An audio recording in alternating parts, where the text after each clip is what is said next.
हरे कृष्णा। ओम नमः शिवाय। प्रिय भक्तजनों, आप सबका स्वागत है आपका अपनी YouTube चैनल पुष्पा शर्मा हिंदी कहानियाँ में। आज मैं आप सबको मंगलवार की व्रत कथा को श्रवण कराऊंगी। आप सबसे निवेदन है कि वीडियो के अंत तक बने रहें और पूरी कथा को जरूर श्रवण करें। तो चलिए कथा में आगे बढ़ते हैं। हनुमान जी को पराक्रम, बल, सेवा और भक्ति के आदर्श देवता माने जाते हैं। इसी वजह से पुराणों में हनुमान जी को सकल गुण निधि निधान भी कहा गया है। गोस्वामी तुलसीदास ने भी लिखा है कि चारों जुग प्रताप तुम्हारा, है प्रसिद्ध जगत उजियारा। इस चौपाई का अर्थ है कि हनुमान जी इकलौते ऐसे देवता हैं जो हर युग में किसी न किसी रूप में गुणों के साथ जगत के लिए संकट मोचक बनकर मौजूद रहेंगे। शास्त्रों में कहा गया है कि हनुमान जी की सेवा करने से और उनका व्रत रखने से उनकी विशेष कृपा अपने भक्तों पर बनी रहती है। आइए मंगलवार की कथा को बड़े ही भाव के साथ श्रवण करते हैं। श्रीनगर में केशव दत्त ब्राह्मण अपनी पत्नी अंजलि के साथ रहता था। केशव दत्त के घर में धन संपत्ति की कोई कमी नहीं थी। नगर में सभी केशव दत्त का सम्मान करते थे, लेकिन केशव दत्त संतान नहीं होने से बहुत चिंतित रहते थे। दोनों पति पत्नी प्रति मंगलवार को हनुमान जी की पूजा करते थे। विधिवत मंगलवार का व्रत करते हुए कई वर्ष बीत गए। ब्राह्मण बहुत निराश हो गया, लेकिन उसने व्रत करना नहीं छोड़ा। कुछ दिनों के बाद केशव दत्त हनुमान जी की पूजा करने के लिए जंगल में चला गया। उसकी पत्नी अंजलि घर में रहकर मंगलवार का व्रत करने लगी। दोनों पति पत्नी पुत्र प्राप्ति के लिए मंगलवार का विधिवत व्रत करने लगे। अंजलि ने अगले मंगलवार को व्रत किया, लेकिन किसी कारणवश उस दिन अंजलि हनुमान जी को भोग नहीं लगा सकी और उस दिन वह सूर्यास्त के बाद भूखी ही सो गई। अगले मंगलवार को हनुमान जी को भोग लगाए बिना उसने भोजन नहीं करने का प्रण कर लिया। 6 दिन तक अंजलि भूखी प्यासी रही। 7वें दिन मंगलवार को अंजलि ने हनुमान जी की पूजा की, लेकिन तभी भूख प्यास के कारण अंजलि बेहोश हो गई।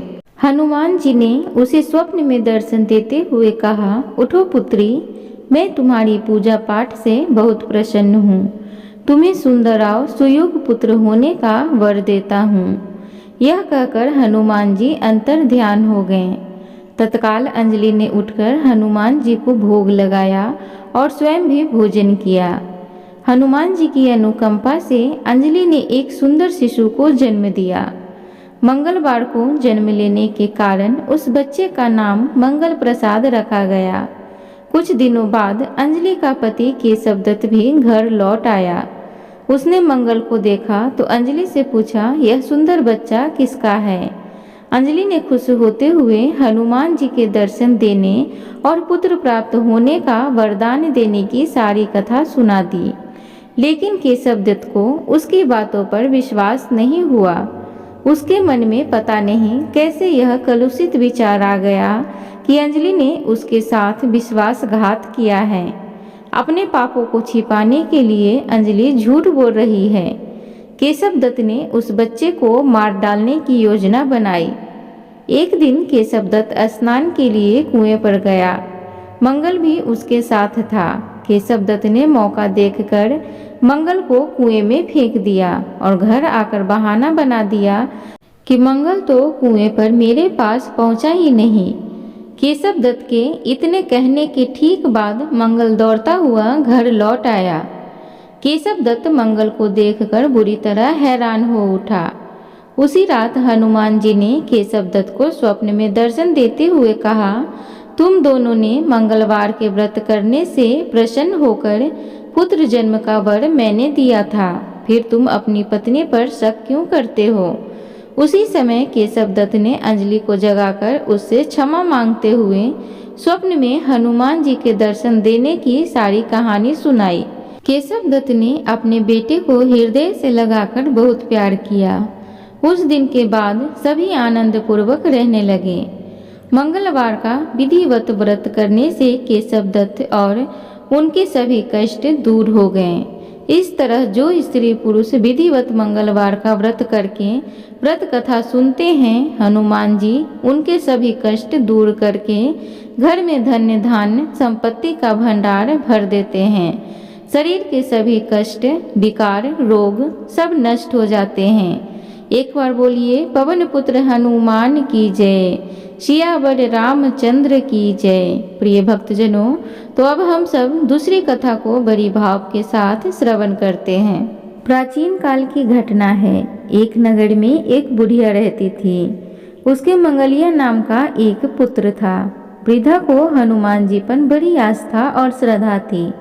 वह हर एक मंगलवार को हनुमान जी का व्रत रखकर यथाविधि उनका भोग लगाती थी। इसके अलावा मंगलवार को न तो वह घर को लीपती थी और न ही मिट्टी खोदती थी। इसी प्रकार से व्रत रखते हुए जब उसे काफी दिन बीत गए तो हनुमान जी ने सोचा कि चलो आज इस बुढ़िया की श्रद्धा की परीक्षा हो जाए। वे साधु का वेश बनाकर उसके द्वार पर जा पहुँचे और पुकारा है कोई हनुमान भक्त जो हमारी इच्छा को पूरी करे। बुढ़िया ने यह पुकार सुनी तो बाहर आई और पूछा कि महाराज क्या आज्ञा है।